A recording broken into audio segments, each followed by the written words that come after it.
पाकिस्तान के सैलाबी इलाके से उन्होंने मैं ना एक चीज़ थोड़ी गल्लां विच मैं नोटिस की है। मैनूं ये दसो कि जो तुहाडा मिलना होया वैसे तुहानूं बजाते खुद मिल के अपनाईयत लगी, अच्छा महसूस होया? तुहानूं किदां दा तुहाडे जज्बात किदां दे सी उस टाइम जो वो यात्री आ रहे सी? बिल्कुल आया ਉਹਦੀ ਵਜ੍ਹਾ ਕਾਫੀ ਅਰਸੇ ਬਾਅਦ ਜਿਹੜਾ ਹੈ ਸਿੱਖ ਯਾਤਰੀ ਨਾਲ ਮੁਲਾਕਾਤ ਹੋਈ ਸੀ।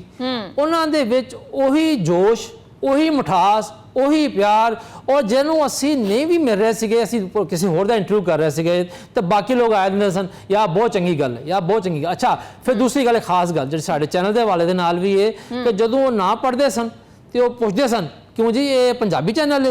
असं उन्होंने दसदे सी जी ये पाकिस्तान का पहला सैटेलाइट पंजाबी चैनल है जोड़ा कि बड़ा असी शुरू किया है। तो बड़े खुश होंगे से कहते यार चंगी गल है कि चलो अपनी माँ बोली के जोड़ा है सानू जी खबर भी मिलनगियां दोनों पासे दियाँ, सानू पाकिस्तान के बारे खबर रहेगी। फिर सब तो अच्छी गल ये कि चलो माँ बोली एक है। अच्छा, एक चीज़ मैं दसना चाहूँगा शमाला जी कि उत्थे ना बहुत सारे लोगों का देखो दोनों हुकूमतों के हवाले दे नाल उन्हें अपना अपना इजहार राय है।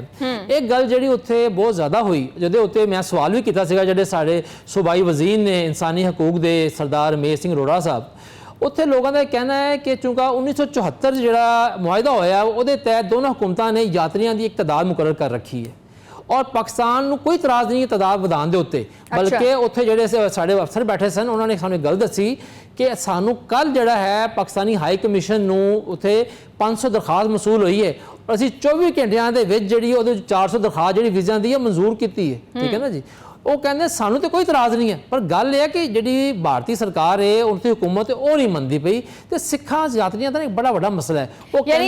यानी जी सिख यात्री उधरों भारत तो इधर पाकिस्तान आते हैं उन्होंने तादाद भारत वालों मखसूस रखी गई है, पाकिस्तान को तादाद के उत्ते कोई मसला नहीं है। बिल्कुल जी, जी दोनों मुल्कों का जो समझौता है ना वो सीगा 3000 के उत्ते, लेकिन पाकिस्तान ने पिछले साल भी 3000 तो ज़्यादा वीज़े जारी किए और इस दफ़े भी किए हैं। हुण मसला है कि पाकिस्तान वीज़ा जारी कर दिंदा है लेकिन उत्थे फिर जो हुकूमत है दिल्ली सरकार है वो किसी न किसी बहाने ना बहुत सारे बंदे रोक लैंदी है। अच्छा, आज सिख यात्रियों की ना एक बड़ी अच्छी गल सी जो तुसीं भी अपने इंट्रो च कही है कि सिखां दा ते पंजाब दा बड़ा तल्लक है।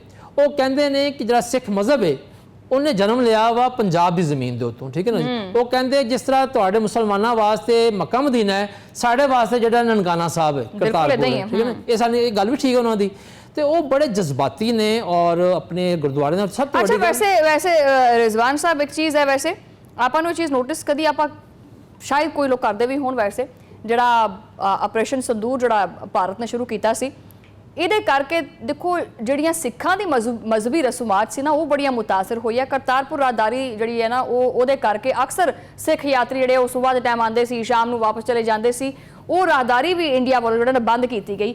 यानी भारत ने हमेशा मजहब नूं भी टारगेट किया है।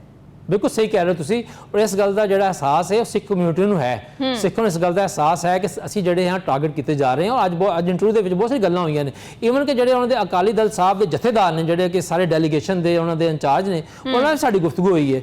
उन्होंने भी एक गल कही है कि सिख बरादरी जी है वो हमेशा ये कहती है कि पाकिस्तान तो इंडिया के अमन होना चाहिए। वो वजह यह आ कि साढ़े जोड़े पवित्र जन्म स्थान ने बाकी जगह ने वो इतने ने पंजाब ने तो जो बार्डर बंद हो जाता या कशीदगी हो जाती है तो सानू अपनी मजहबी रसूमात वास्ते आने बड़ी दिक्कत होंगी है।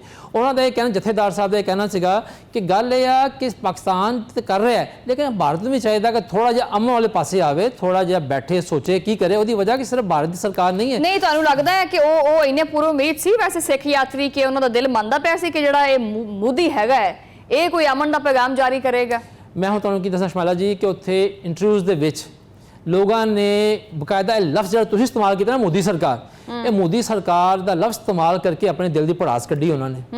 कोई वीज़ा तो कढ़ रहा है, कोई ये कह रहा है किसान जड़े ने किसान कहते साडे नाल मोदी सरकार ने वादे किए इन्नी मदद देंगे ये करांगे साडे नहीं की, साडे जिहड़े वड्डे लीडर ने वो कैद करते। अच्छा, कोई कहता है कि जनाब अली सानू जदों भी चढ़दा पंजाब कोई अपने हक मंगता है तो दिल्ली सरकार जी है उसनूं नहीं मानती। और इस बारे उन्होंने जो वज़ीर आला है वो बड़ी तारीफ करते हैं कि उन्हें हमेशा दिल्ली